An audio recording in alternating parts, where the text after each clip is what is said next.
Wow, Sina. Another day, another dollar I'm saving just to be broke. They said college was serious, but my degree feel like a joke. 4 years or less, I'm sane. I got it done, no playing, just to end up at my mom's after I told her I wasn't staying. Well, here we are, no question I'm a star. Just got some light years to travel, but it's just so far. But I'ma make it though, make sure you get your focus right. You coming too, it's about to be one hell of a ride. Yeah, this adults and stuff is crazy, they ain't warn us about this. I'm supposed to live my best life on an unpaid internship. How I'm supposed to find my husband, everybody running game. I guess the more things change, the more they stay the same. Went from worrying about on flow to running from Uncle Sam. Now I understand why student accounts never gave a damn. Saving accounts be slipping, trying to work out, but I'm tripping. I forgot health insurance. Oh, I'm my mom's until I'm 26, so I gotta pay these student loans. That's adulting. But the score doing the most. That's adulting. Moving out of mom's house. That's adulting. But it's all gonna work out. That's adulting. I need a legal side hustle. That's adulting. Cause these bills got me in trouble. That's adulting. Journey's course is never planned. That's adulting. Just leave it in God's hands. Cause that's adulting.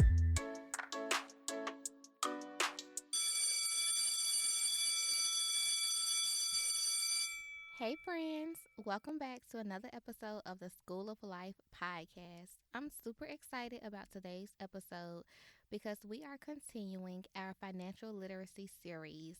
Listen, we are getting our whole adult coin together with this series, okay? Not just a piece of it. So keep your handy dandy notebook ready and prepared to take some notes. Well, if you're listening to this and you're driving, keep your hands at 10 and 2, honey. Just come back and take notes. But really, I told y'all I'm serious, and I mean that. So we are going to get to business today. Before we hop into the show, I want to give a very special shout out to the city of Philadelphia, who is currently topping my stats with the most downloads per episode. So shout out to y'all. For anyone who knows me, they know that I'm low-key from Philly, like real low-key. When I lived in Delaware, Philly was like my second home. Like we were going there every weekend, turning it up, having a good time. So shout out to y'all. Somebody send me a cheesesteak because I haven't found one in Atlanta. Now, granted, I haven't looked, so maybe that's my fault. But even still, it's not going to compare to a Philly cheesesteak. So yeah, somebody send me a cheesesteak. Also, we are being heard in 30 countries now, so I'm just literally in awe. That is mind-blowing. So really shout out to all of y'all. Thank you so much for your support because there's no way that I can do this without all my friends. So yeah, thank y'all. All right, so let's hop into our class announcements and get those out of the way. Y'all know that's how we start class every week. First, don't forget to enter into the Live Richer Academy giveaway. All you need to do is follow me and the podcast on Instagram and Twitter. You can follow me at _MISSJAYE and follow the podcast at School of Life Pod. And then after you do that, just shoot me an email with a short explanation detailing why you should be the winner of the 2 free-month trial to the Live Richer Academy. And if you don't know what the Live Richer Academy is, head on over to the good Google and look it up. Or after this episode, listen to last week's episode to get all the details. I will be taking submissions until the end of September and announcing the winner during the October 7th episode. So, honey, get your submissions in ASAP. Also, don't forget that I'm providing free business promo during the show and tell segment of the show for all of the entrepreneurs out there. All you have to do is email me at schooloflifepod@gmail.com or just slide in my DM so we can chat and I can get some details from you. Y'all already know I love supporting people, and this is my way of doing that. Now, if you have a friend who's an entrepreneur, there's a post on my Instagram and the podcast Instagram that you can share with your friends, screenshot it, send it to them, repost it, tag them, whatever you need to do.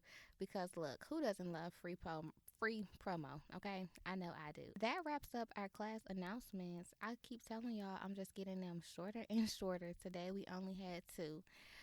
All right, what's going on in my life and what is my teachable moment for the week? This past week was pretty good. It was a pretty good week. I'm preparing to roll out a few first time events and programs at work, so that can be a little nerve wracking. But I'm learning to just be extremely comfortable in my abilities and who I really am as a professional and what I bring to the table, in my work environment.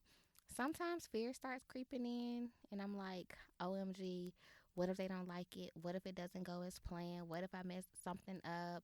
And I just have to take a moment to be like, girl, stop. Like, do you know who you are? Like, get it together. Y'all, I would never forget when my sister from another mister named Michelle, shout out to my sister Michelle, she asked me that one time. I was going through a horrible, horrendous breakup, and I was just ready to give up. I think I told y'all that story. But, anyways, I was so just not myself. The sis was like, excuse me, do you know who you are? And I was like, ooh, clearly I forgot. So sometimes I have to channel her inner voice in me when I start forgetting because your girl be fearful. But I have to remember like who I am. So yeah, that's work. Just pushing the fear out, being comfortable in what I do and what I bring to the table. So I'll let y'all know how my events go and all of that good stuff. My first one is this Friday, September 13th. Um, well, actually, I had a career fair a few weeks ago, but the first event that actually I'm planning from like start to finish. Anyway, stay tuned. I'll let y'all know how that goes. Aside from that, your girl went out. Like, I went out for the first time in a while, and I had a really, really good time. I promised myself that I was going to stop being a granny. I know hot girl summer is coming to an end, but I just may roll mine over into the fall. Like, it's just gonna be a hot girl fall for Jay over here.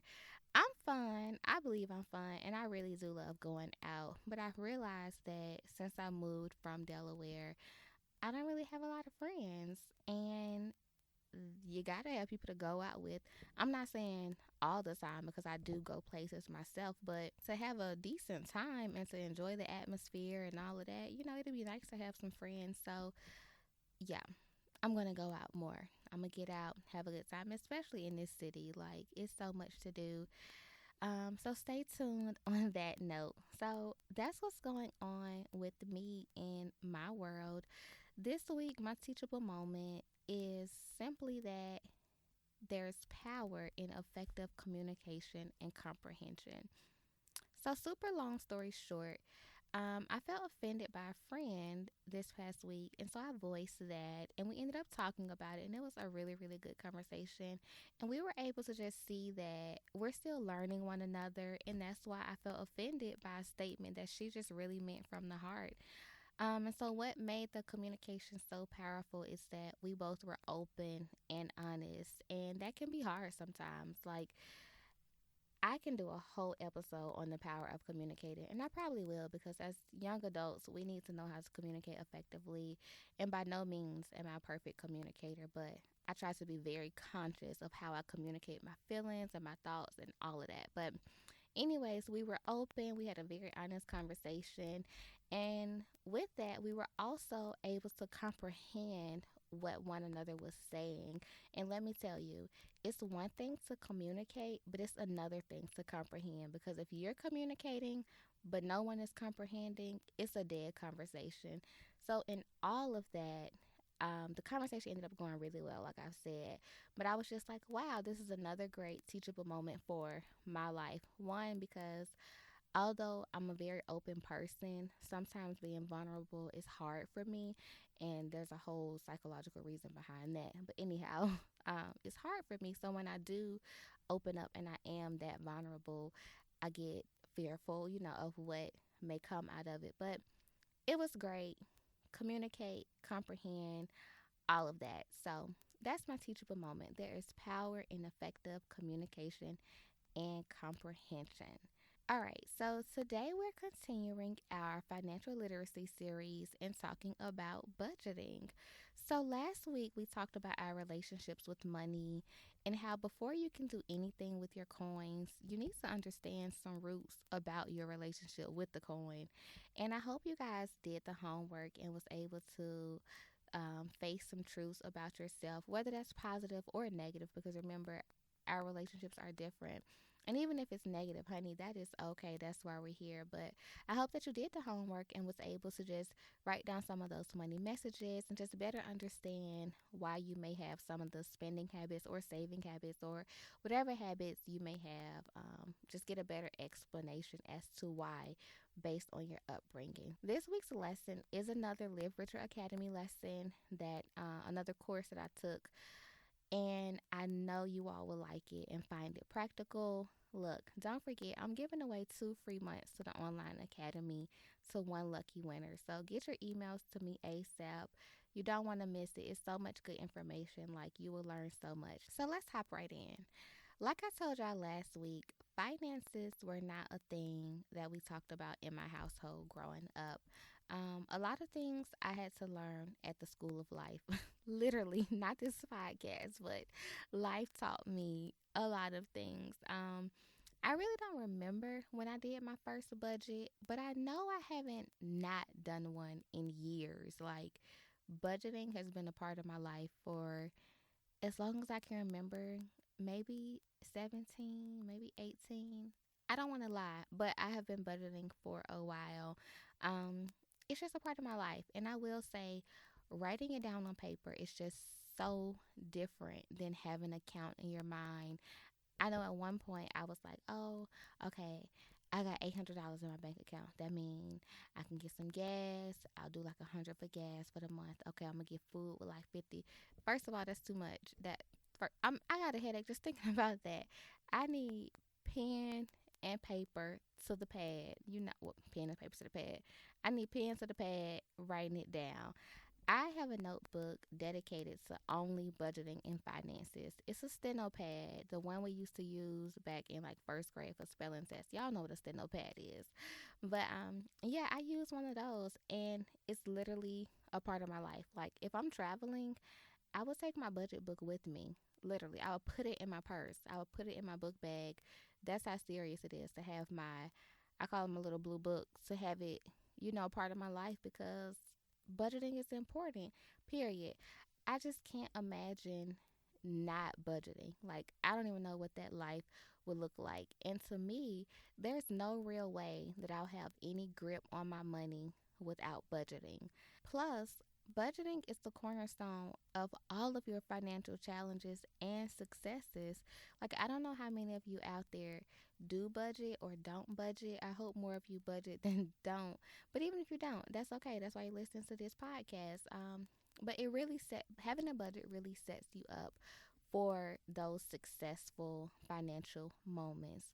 Budgeting is critical because you know where your money is going.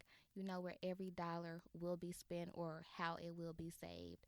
And without a budget, it's really hard to get your credit where you want it to be, to save, to grow wealth, to accomplish any kind of financial goals.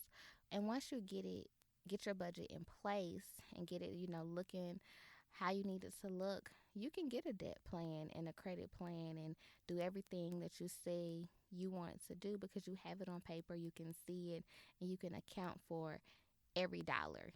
You can't be financially free and build generational wealth or get out of debt or any of that without having a budget and a plan in place. And so that's why I'm here to not only encourage you to get a budget, to start a budget and have a budget, but to also give you the steps on how to start that budget if you don't have one.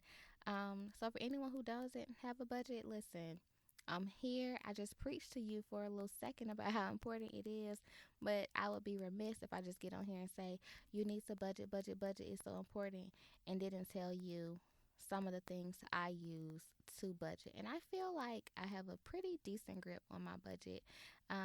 The things I do, plus some of the things I've learned with the Live Richer Academy, have been amazing. And so I want to share those with you.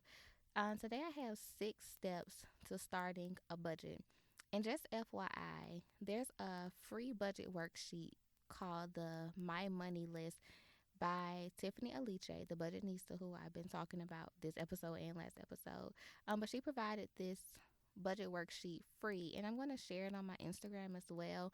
And if anyone would like the budget worksheet, you can shoot me an email, and I would be more than happy to email it to you or DM you the PDF, and you can print it. We can figure that out. Just DM me, shoot me an email.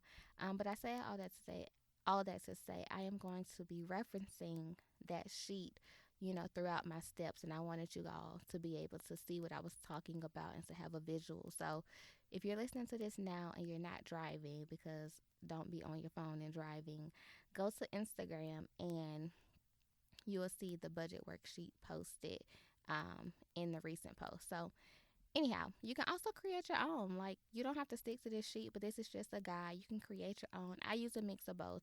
But again, I like to provide resources to you all. I'm going to be talking about the sheet, so I figured, hey, why not provide it? So let's hop into the 6 steps to starting your budget. First, list everything you spend money on. So on the money list, there is a column for your expenses. And when I say everything, not just your bills, I mean everything. Your hair, ladies, your haircut, guys. By the way, I didn't know haircuts were so expensive. Anyhow, haircuts, groceries, of course, your bills, eating out. How many of y'all be eating out too much? I'm raising my hand. Me. I should be ashamed, but I had to put that on there. If you have kids, put your child care on there. Ladies, if you get your nails done, put your nails on there. Your car payment, your rent, mortgage, light bill, water bill, everything you spend money on in a month's time frame, put it on there. Your Netflix, your Apple Music, your Pandora, whatever y'all out here paying for on a month to month basis, put it on your expenses, on any expenses column, excuse me. So that's step one. List everything you spend money on. And if you're using your own sheet or whatever, or using a notebook, do the same thing. You don't have to break it into columns just yet. Just write everything that you spend money on, right? All right, step two, write down how much everything costs per month. So if you like things like rent, you know how much that costs per month. Things like childcare, you know how much that costs. Things like nails, you know how much that costs. Things like eating out, let's say you don't know how much that costs, but you eat breakfast, you buy breakfast every morning going to work, and it's like $5, right? So that's $5 a day times 5 days. That's $25 a week. $25 a week is 4 weeks in a month. That's $100 a month. So that's how you would list your eating out and anything else like that where it varies, day to day. Just give a roundabout number, multiply it by the month, and put it on there. Okay. So that's step two. You got your list of everything you spend money on. Now you have how much everything costs. And what we want to do in this step is to paint a picture of what we're bringing in versus what we're putting out, what we're spending. Now, some of y'all may be spending more than you're bringing in, which is a no-no, but we're going to fix that. But you just want to have a visual on paper like, okay, I'm bringing home $4,000 a month, but I'm only spending two. Why am I not saving anything? That's what we want to see here with listing how much things cost and things like everything. Don't forget anything. If you forget something, go back and add it because you want to get a total picture of your monthly expenses. All right, so after you get that going, the next step, step three, is to add up how much you're spending each month and subtract it from what your net monthly pay is. And for anyone who doesn't know net versus gross, net is how much you bring home. Don't even worry about gross because I'm going to get mad if I even start talking about it because Uncle Sam, let's fight. Like, meet me right here in the front yard. No, really, your net pay is how much you bring home, your take home pay. And that can be your paycheck, of course. If you have a side hustle, you can add that into your net pay. I think that's all. If you get any kind of like child support, maybe that can be in your net pay as well. But you want to do that for the month. So add up how much you're spending for the month and subtract it from what your take home pay is. And you have to keep track of what you make versus what you're spending again because you want that full picture of what your finances are doing. Like, are you overspending? Are you not saving at all? Just painting that picture of what's going on in your coin life. This is where we get that visual, and this is how we can visibly see where we can make smarter and better choices. So get that picture together. Now that you have the coins on the paper and you've written it all down, this is where it's time to take control and get to work. So we're going to recap real quick. We listed our expenses, we wrote down how much it cost, we added up what we were spending, and subtracted it from our net pay. Boom. Step 4, we're going to name our expenses and categorize our bills. Now, this is the part of budgeting that was new to me. Like, I could write my expenses and the cost down and subtract it. Like, 3 easy baby steps, boom, you got a budget. But what took my budget to the next level was when I learned to categorize my expenses, okay? So, what you want to do is anything that is a bill, and for the sake of this conversation, we're going to say bills typically reoccur every month at the same amount, right? So, like your mortgage, your rent, childcare, car note, car insurance, anything that is a bill that is the same amount every month, you want to put a B next to that thing, next to that item on your sheet, right?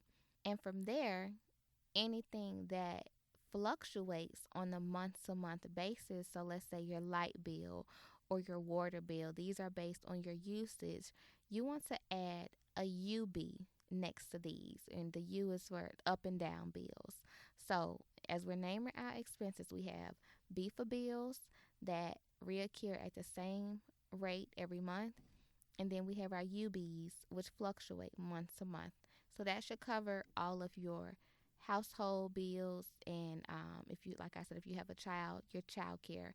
Now, everything that's not a bill, like hair, groceries, gas, things that you typically will swipe your debit card for or use cash to pay for, we're going to put a C next to those for cash.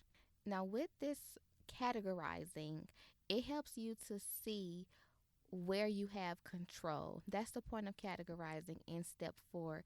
You want to see where you have the most control. And as I'm sure you guys can imagine, you have the most control over your cash expenses because bills are set in stone. We all hate them. We rush to grow up, and now we are mad because we got to pay bills, but we don't have a lot of control over the bills and the up and down bills. Now, you can reach out to maybe your car insurance to make sure you're getting the best rate. You can reach out to your cable company to make sure you're not missing any discounts. So I don't want to say you have no control, but again, it's only so much control you have over your B's and your UB's. So again, in step 4, we're naming our expenses and categorizing them so that we can see where we have the most control. Now, for step 5, we want to reduce our spending on paper. Now, this was a hard part for me in my budget because I just thought, okay, write my bills down, add them up, subtract them from what I got. This is what I got to pay. Boom. And this is my budget. Child, when I started categorizing and reducing spending, it got real. So, in step 5, the way you want to reduce your spending on paper, or not even the reason you want to reduce your spending on paper is because when it's time to think about something like a vacation or a big purchase, maybe you want like an iPad or Apple Watch or some new shoes that may cost you a couple $100s. You want to be able to look at your budget to see where is this money coming from, because you're not going into your savings, and we're going to talk about savings next week, child. That needed a whole episode on its own. But you're not going into your savings to buy these new shoes or this iPad unless it's just detrimental to your life, and it's probably not. So when you think about reducing your spending, ask yourself questions like, can I do my own hair if you pay to get your hair done? Can I do without getting my nails done? I know I went through a little season where I wasn't getting my nails done. Honey, I was pressing them on for $7 at Walmart and Walgreens. And I had no shame because I had financial goals. Honey, I didn't get my toes done. Cuticles looking all messed up, toe up from the flow up. But hey, I had to do what I had to do. I just put a sock on and kept it pushing. And that sounds crazy, but you got to do what you got to do. I haven't gotten my hair done in a while, aside from going to get a professional relaxer a few weeks ago. And I went to my aunt for that. I don't go to the hair salon because look, that's an expense I had to reduce on the paper. So reduce your spending on paper. Look at some of the things you're spending in your C section and decide where can I cut. From there, you want to determine what UBs you can get down. So we've looked at our cash expenses and we cut some of those. So now we're going to look at our UBs. And I know we already talked about we don't have a lot of control, but can you cut a few dollars in the water bill by using it a little less? Do you wash clothes every day? Do you wash too many loads?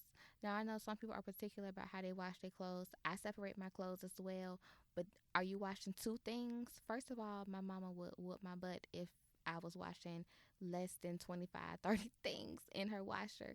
So that kind of carried over into my adult life.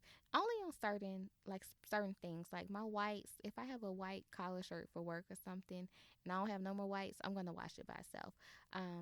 But I just don't be washing a million things by themselves. So just think about where you can cut your UBs in its usage. Turn them lights off, honey. If you don't need the light, turn it off. If you in the kitchen and the living room light is on, the living room light should be off because you're running up that bill, okay? Then determine what B's you can reduce. So we talked about not having a lot of control over this, but let's say you can move to a cheaper place if it makes sense, right? I would say if you're not saving like $200 a month by moving, don't even do it because by the time you get a moving truck and all of that, child, it ain't worth it. But it is not worth it. I'm going to start using my better grammar. um, but if you know you're kind of living above your means in the apartment that you're in, then consider moving to a cheaper place if that's what you need to do. Now, when you look at all of this, the way that you actually write it down is you go line item by line item, and there's a column on the My Money list that says reduce spending, right? If you're not using the My Money list, you can make your own little column. So, right now, with your budget you're creating, you should have your column for your expenses. We're doing a little mini recap. Column for your expenses, a column for how much it costs each month, and then next to that column, you want to have a reduced spending column. And as you're reducing your spending on paper, you want to go line item by line item. And where it says, for example, rent, you're going to have rent, right? You put, okay, my rent is $1,000. That's in your column for how much it costs. In the next column over, in your reduced spending column, you can't reduce that because you decide, hey, it doesn't make sense for me to move. I'm going to thug it out here. Just keep it at $1,000, right? But let's say the next line item is hair. You've been getting your hair done. That's a monthly expense. In the first column over, you have $50 a month for your hair. You decide, hey, I'm going to do my own hair. So next to that column in the reduced spending column, you put 0, right? Under that, you may have nails. You may decide, hey, how about I just get my nails done versus my toes every month, or my toes versus my nails, whatever you're going to decide. So you have nails. Right next to that, you say, okay, I was spending $100 a month for nails. In the column next to that, where it's reduced spending, you're going to make it $50. So you see in your reduced spending column, you're actually seeing where you're going to be reducing your spending and by how much, right? So that's what you're doing in step 5. You're going line item by line item, reducing your spending if you can. And once you're done with that, you're going to add up the new amount and subtract it from your net pay. Now, with that new amount, that's your savings. That's how much you have to put away. And again, we're going to tackle savings next week because, child, listen, I know I already said it, but savings needed its own episode. But this new amount shows you, okay, I could have been saving $500 a month all along.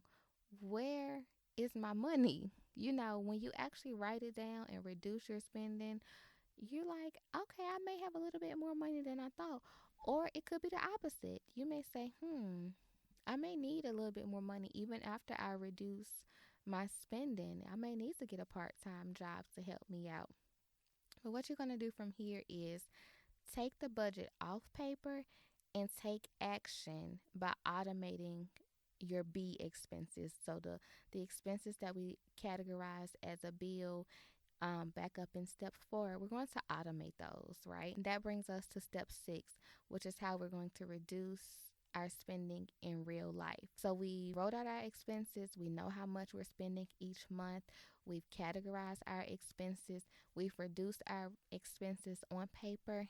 And now we're going to reduce them in real life. The only way we can live our best life financially is to take it from paper to action and stick to it.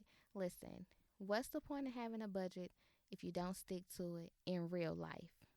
Like, not on the paper, but in the real deal flesh.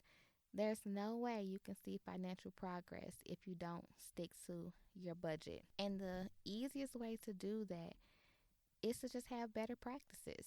So I just mentioned taking our budget from the paper to action by automating our B expenses.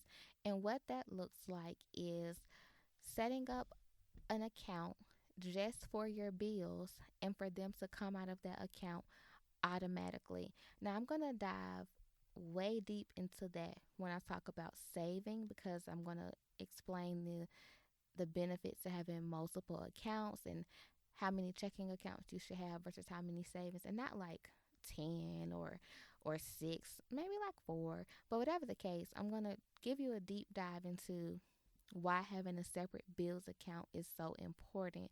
But a part of my budgeting that has helped me is having this separate bills account so that I can truly stick to my budget. I opened an entirely separate checking account just for my bills. So what I do is when I get paid, let's say all my money goes to account A, right? It hits account A first. And then what I do from there, I automate that. So my bills are roughly $1,500 a month altogether. Well, we'll say $1,500. I'm not even about to try to add it up. I automate for $1,500 of what hits my account to go to my bills account automatically, right? From there, my bills come out of the bills account automatically. So everything is automated here. And that's what helps me, because I'm like, first of all, I don't have time to keep up with all these various due dates on my bills.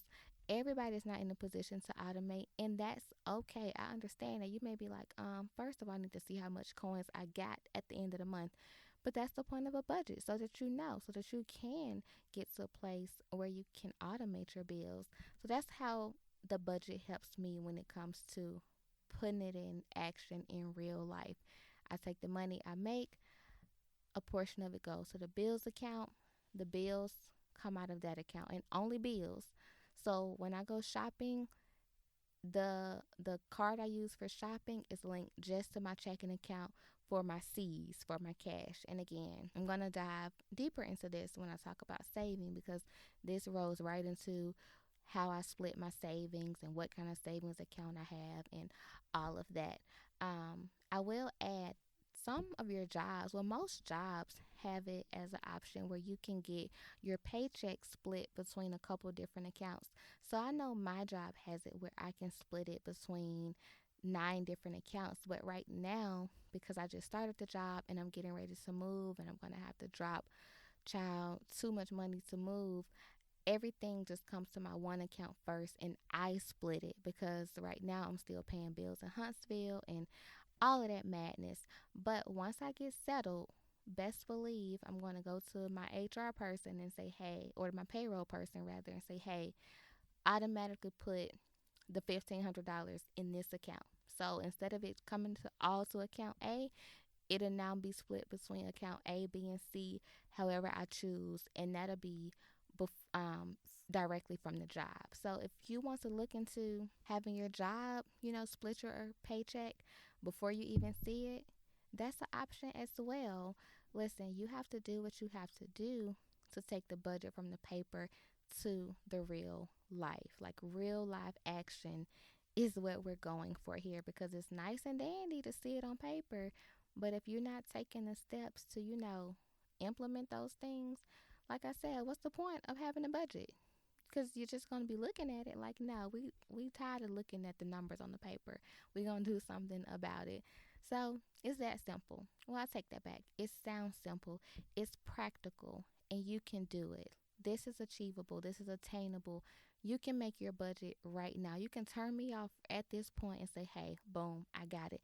Let me do this right now. This is the second step to having a more financially literate life. The first step was the relationship part. The second step is building what that budget looks like. One thing I didn't cover are things like unexpected expenses that may pop up. So let's say you got a parking ticket that's unexpected, but come back next week because I'll be talking about, like I've been saying for a million times, savings.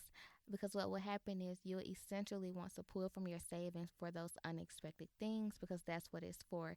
Right now, your budget is solely focused on your bills, your UBs, and your cash spending, the things that you're spending every single month. Now, if you're getting a parking ticket every month, you need a whooping. That's what you need. And I will give you a whipping. So there's a whole method and madness to saving, but we're going to dive so deep into it.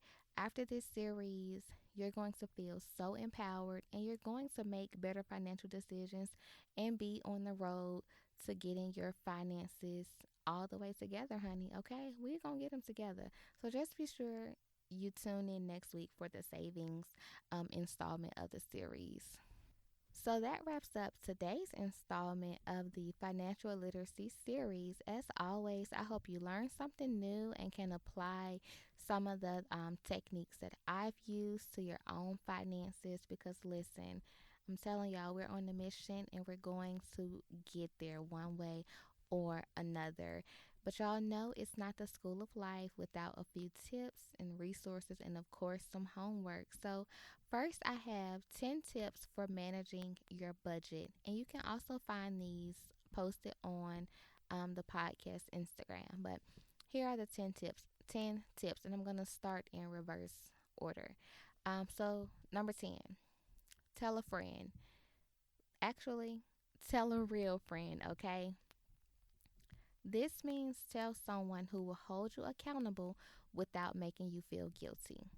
You need someone you can trust. So whether you go out and buy that $500 bag and you know you didn't need it, or whether you make a really smart investment, you need to be able to tell someone who will, I don't want to say support every decision, but who won't make you feel guilty, but who will encourage you to make those better decisions if you have made a not so good decision.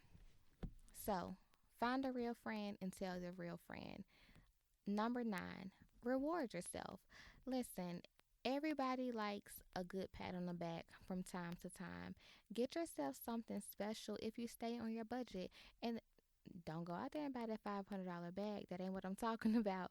But something small. You've been wanting a new piece of jewelry. You want to get you a candle from Bath and Body Works. Y'all know what I mean when I say reward yourself. Don't go overboard and be back in the hole when it's all said and done. Budgeting is it's easy, but it's also hard at the same time. It's hard to be consistent. That's what it is. When you stick to your budget for a few months, let's say you want to do 3 months, you give yourself 3 months. Hey, if I stick to my budget for 3 months, I'll spend $50 at Bath and Body Works. I'll spend $50 at Victoria's Secret. I'll eat Chick-fil-A for dinner. Whatever the case, just always reward yourself without going overboard. Number 8, honey, let it go. Let it go. There ain't that what Elsa said? We're done with guilt. No more guilt. Stop being so hard on yourselves about your financial situation. Look, we've all made mistakes. Get over it, build a bridge, move on, and let's continue to move forward. I told y'all this is a journey, okay, not a destination. Number seven, use technology. Online bill pay, your apps on your phone. Most companies, like the electric company, water company, have apps. Most times you can pay your rent online. They have special calculators out there. They have email alerts that they can send to you from your bank. Use the technology that's out there. Number six, check regularly. Look, your money needs to be monitored in order to grow. I don't know about y'all, but I'm checking my accounts, if not every day, every couple of days. I'm just making sure it's still there, just making sure it's doing what I told it to do. So check your money regularly to be sure that it's doing what you're telling it to do. Number five, set a goal. Listen, this will help you get to your destination. It makes no sense to get on a plane without knowing where you're going, okay? Before you even buy a ticket, you know where you're going. So it makes no sense to create a budget without a goal in mind. So make sure you have your goal at the forefront of your mind. Number four, simple and soon. Don't procrastinate and make things more complicated than they need to be. Start now. I am the world's, no, I may not be the world's biggest procrastinator. Because when it comes to my coin, no ma'am, no sir, I'm on it.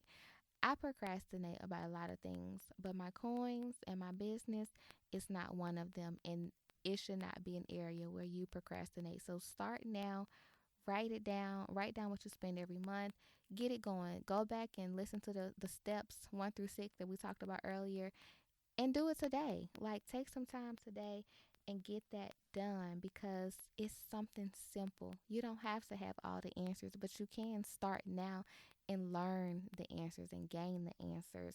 So, number four, again, simple and soon. Number three, I touched on this a little bit, open a bills account. Y'all, I'm telling you, changed my life, okay? This is free. Get you a free checking account, just like the checking account you have now, and open you a bills account so that you can allocate bill money in its own account. It has its own separate funds and it's working in its own separate way than your regular checking account where you are getting your hair done, getting your hair cut, whatever the case. So that way you don't accidentally spend money designated for your bills.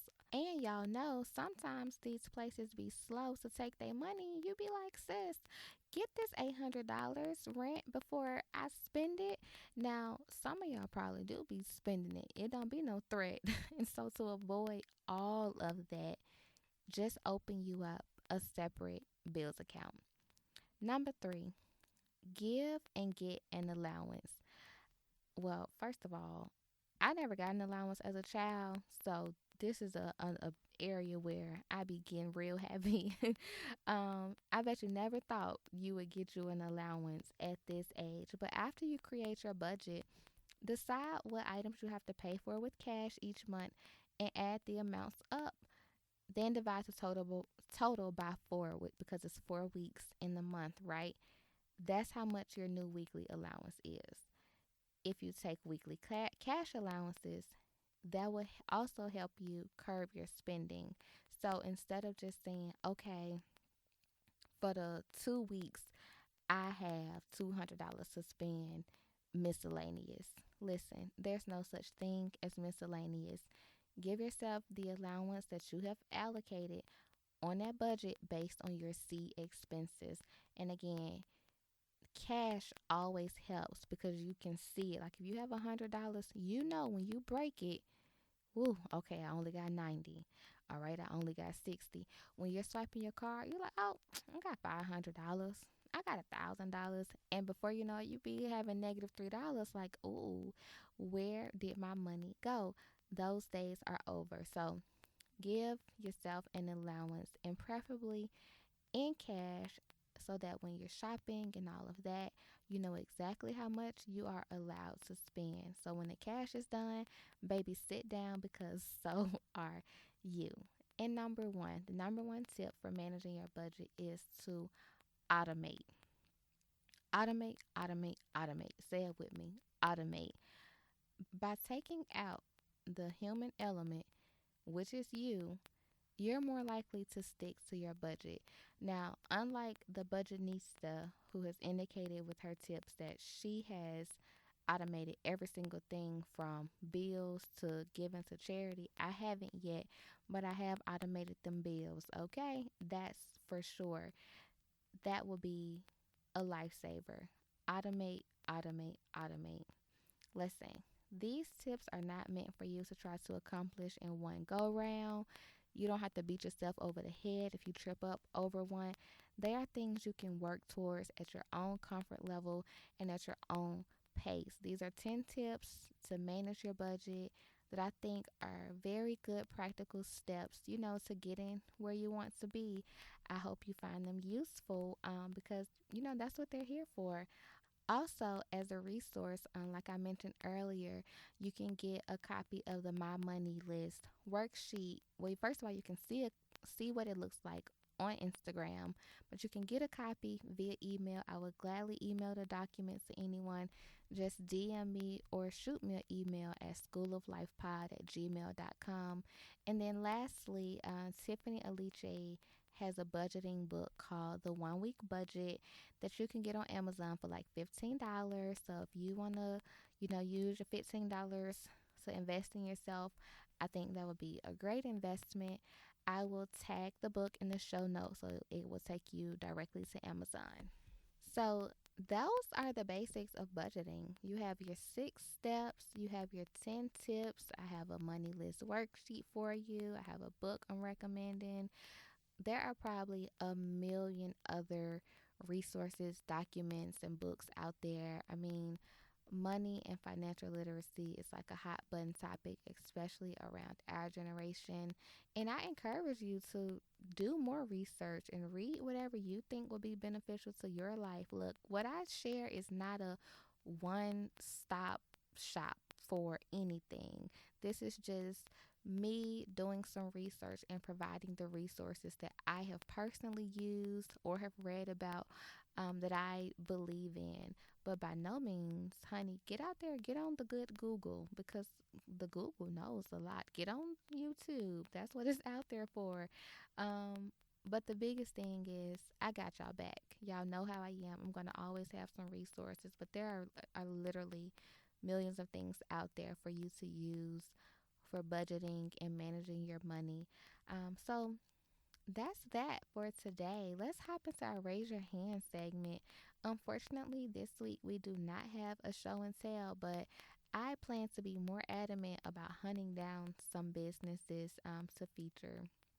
But for the Raise Your Hand segment, we have one question submitted, and this friend wants to know, how do I balance working full time and starting a business? Thank you for that question, friend. I don't know if she means how do I, as Jacqueline Washington, balance it or her. But I think she means her because she says starting a business. Well, I'm starting one. Whatever the case, I would say either way, you have to find what works for you. Are you the type to stay up late to get things done? Or do you need to wake up a little earlier, to get things done? Or neither one of those work. You need to schedule out some time every week to work on your goals. I'm not a person that's going to say, honey, you need to be grinding 24/7. Forget sleep. You can sleep when you're dead. Get the bag. Get the goals accomplished. No, ma'am. No, sir. I'm going to sleep right now, actually, ma'am and sir. Listen, I'm also not knocking anybody who believes in that philosophy. If that works for you, cool. But as for me and my house, baby, we will get some sleep and we will pace ourselves, okay? I think that sometimes we feel like it's a race to get somewhere. And like I talked about in episode 1, and even in this episode a little bit, we're on a journey. Everything is literally a journey. And when you talk about entrepreneurship, child, that is a true journey. You have to give yourself real grace in that area. So find out what works for you and learn how to give yourself grace in whatever works for you. Yes, we all want to walk out the job and do what we love full time. But the reality is, this is a process and there is real work required. There is no cheat code. There is no get rich quick scheme you can do to sustain yourself. That's not going to work. Continue to do your best at your 9 to 5. That's my advice to you, because it is your full-time job. That's your bread and butter right now. And put in place measures that work for you. You might say, okay, every Wednesday from 6 to 9 is work on J time, work on J's goals. Make that your time and then stick to it. You might start with 1 day a week and then go to two. And then in a few months, go to three. It's all about what you can do and how much you can handle. The biggest thing, though, I would say, is not rushing yourself. And, honey, get some sleep, okay? When you get in a groove, you will know what works for you. Like me, I've put in long hours before. I've woken up early before. I've only worked 1 night a week sometimes, but I had to find out what works for me and how I work at my best. And now with my own endeavor, my own entrepreneur endeavors, I'm still doing a mix of both, because some weeks it's better for me to stay up 1 night a week. Some weeks it's better for me to schedule out time. It literally depends on what works for you. I'm even thinking like, okay, can I hire somebody now to do some of these things that's requiring me to stay up late? Again, all the process, all up to you. There are so many different ways that you can carve out time to work on your business, but you have to be consistent. You have to take your time. And I'll say it again. You have to find what works for you. And it's okay if everything does not work for you, honey. You got this.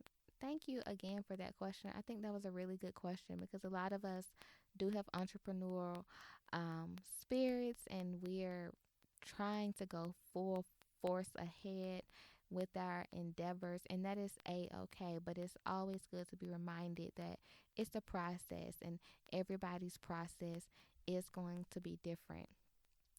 Listen, don't forget that if you have any adulting questions, or anything you want advice from, anything you want advice about, rather, I would be happy to share during the Raise Your Hand segment. All you have to do is slide in my DMs or shoot me an email at schooloflifepod@gmail.com. So before we get out of here, y'all know I have to leave y'all with some food for thought. So this is this week's food for thought. The best way to stick to your budget is to start one. So let's get started. Thank y'all again for tuning in. That wraps up another great episode of the School of Life podcast. I love y'all. I'm so excited for where we're going in our finances and how we're building our financial literacy. Come back next week for part 3. We'll be talking about saving. In the meantime, get that budget together. All right. Talk to you next week.